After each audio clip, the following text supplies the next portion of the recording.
I'm Candice Rudardi. This is Sci-Fi Book Pod, a special bonus episode. There is no Space Cadet Second Class Shane. I never get that right. Space Cadet Second Class Shane today, just Admiral Candice, or Space Admiral Candice, because what we are doing is sharing an excerpt from a interview that I did with Paul Heitsch on my other show, Gratitude Geek. Paul Heitsch is a voice actor. He is most well known for being the amazing narrator of the space opera series of books called The Megaforce by Joshua Dalzell. Those are my personal favorite series of space opera books. I absolutely adore them. I interviewed Joshua Dalzell on the Gratitude Geek show, and Paul left a comment on that YouTube video. And so I asked Joshua for an introduction to Paul, and Paul came onto the show, and that episode will be released pretty soon. It might be out by the time that you see this, but this excerpt is a very specific conversation that Paul and I had about Dennis E. Taylor's books and the Bobiverse series, which is episodes 1 through 3 of Sci-Fi Book Pod. And so I thought I'd share with you our conversation where we talk about the narration, choices in narration, and what Paul will want to talk about when he comes on Sci-Fi Book Pod as our guest. So enjoy this brief snippet.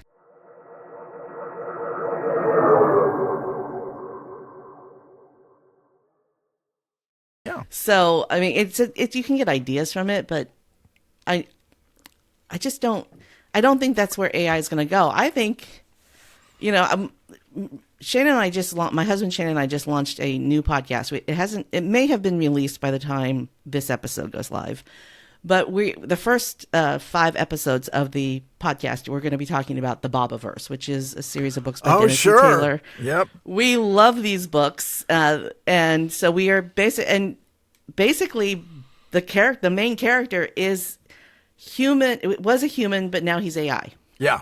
So I think that's exciting. I mean, the possibilities of what can happen are amazing. And you're right. We're focused on triviality of what AI is. Yeah. I love that series. I've thought of having a bracelet made that just says, "What would Ray Porter do?" and wear that while I'm working. His choices are always, to me, his choices are always just like, once you hear him perform them, you're like, of course, but he's the only person to whom it would occur to make that choice. I think you have a similar ability, though. Well, I mean, I haven't just listened to Joshua Dalzell books. You've narrated all sorts of different kinds of books. So let's talk about dialects. Is it hard? I mean, because I don't know. I mean, for the most part, you're making up voices, but you are getting some ideas from dialect. So which are the easiest to reproduce and which are... For some reason, English accents are hard for me because I've heard so many different ones, but I don't know where they're from. And they all have similarities, along with the differences that make them distinctive. So yeah, whenever I try to affect an English accent, I find that no, Paul, you just kind of went from RP to Cockney there. That's not good. Other languages, I'm kind of blissfully ignorant of any different varieties in their accents. So like a French accent is not too hard. A German accent is also not too hard. Australian. I love me an Australian accent. And then my favorite is Russian, just because it just rolls around in the back of your throat, and always the Russian characters are interesting but also evil characters.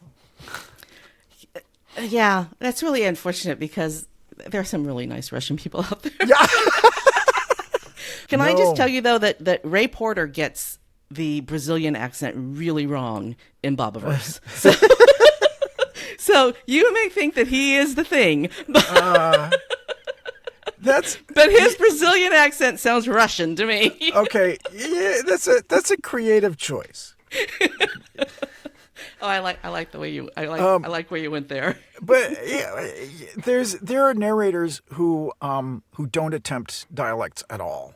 The guy that I always think of is Richard. Oh shoot! Oh, Paul, come on. He narrated the Mars books by Kim Stanley Robinson. Richard Ferrone. Okay. Terrific. Just gripping, compelling narration. You never ever wonder who is talking at any given point because he just so fully embodies all these characters. But he does it within just his own range of dialect and the tonal range of his voice, just through sheer acting. And he doesn't.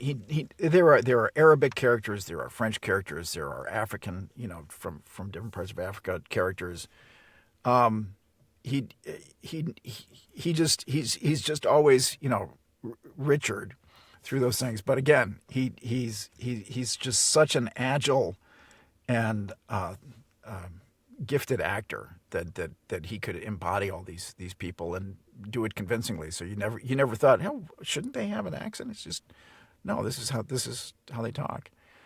And then there were, Catherine Kellgren was famous for being able to authentically reproduce literally any dialect. That was, she got cast for a lot of books that required dialects just because she was, like a Meryl Streep of narrators in that regard. So again, I'm kind of sticking with my original statement. It's an artistic choice. It's a creative choice, And it doesn't. I mean, the fact that Ray Porter gets the Brazilian accent so wrong doesn't deter from the excellent narration. Yeah. And as long as he's getting it consistently wrong, too, you'll still know who's talking. So. That is not a Portuguese inflection. That is definitely a Russian inflection. Yeah.